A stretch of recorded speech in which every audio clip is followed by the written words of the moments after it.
linguagem arquitetônica meio que às vésperas do vestibular, e não uma formação mais íntima do desenho, tá? Tudo bem. E aí eu entrei na FAO, então já um pouco mais velho, e eu sabia assim, que era isso que eu queria estudar aqui. Eu já tinha uma certa experiência de vida universitária na Unicamp. E os meus pais foram professores universitários a vida inteira. Os dois deram aula na psicologia, foram professores na USP. E meu pai já é falecido, minha mãe está aposentada.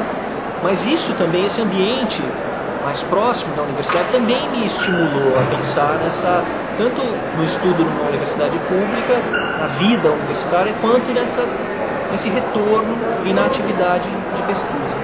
E aí então eu entrei na FAO em 90 e comecei a cursar. E naquela época não era muito comum haver assim, possibilidades de iniciação científica.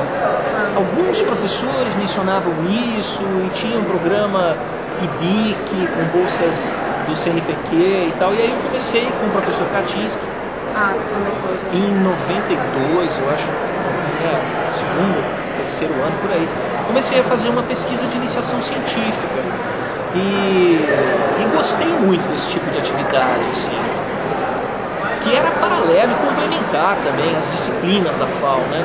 E aí fiz então a iniciação científica durante a graduação com 2 temas diferentes, e acho que isso também me ajudou a pensar como que poderia ser essa sequência, e sinalizou um pouco o universo de pesquisa dentro da arquitetura. Eu também acho que é muito importante, que eu vejo com bons olhos hoje a existência de mais possibilidades de pesquisa durante a graduação. Hoje em dia se fala muito mais na iniciação científica, a gente percebe que é um assunto mais presente no cotidiano dos alunos. Eu acho isso fundamental.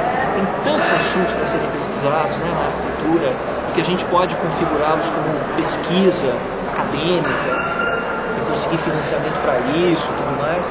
Eu acho importantíssimo perceber que houve uma mudança, então, entre aquele momento lá do começo dos anos 90 e esse de hoje. E você sempre quis ser professor?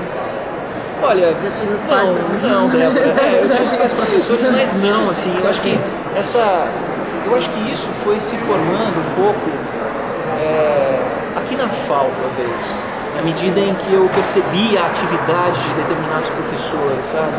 E via, assim, essa ressonância daquilo que é o tema em aula, daquilo que é a postura pessoal do professor fora da sala de aula, daquilo que é a produção do professor em textos e tal.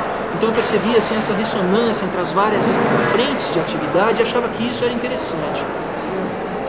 E então eu acho que o início, assim, o estímulo maior para isso foi realmente essa vivência na FAO. E aí, à medida que começaram a surgir umas possibilidades, eu senti que eu gostava disso. Principalmente porque isso me forçava a estudar assuntos, me colocava numa condição de estudo. E eu acho que como essa ideia do professor como alguém que domina o assunto e sabe tudo sobre o assunto nunca fez parte da minha referência de professor, também foi muito bom, porque eu comecei a perceber que o interesse, a curiosidade sobre determinados assuntos te leva a estudar aquele assunto, tentar organizá-lo. Na medida que você faz isso, você pode compartilhar isso com os alunos. E isso eu acho que é um prazer enorme. Se manter nessa atividade de compartilhando os assuntos e voltando a eles e tal, isso é muito legal. Nossa, muito legal.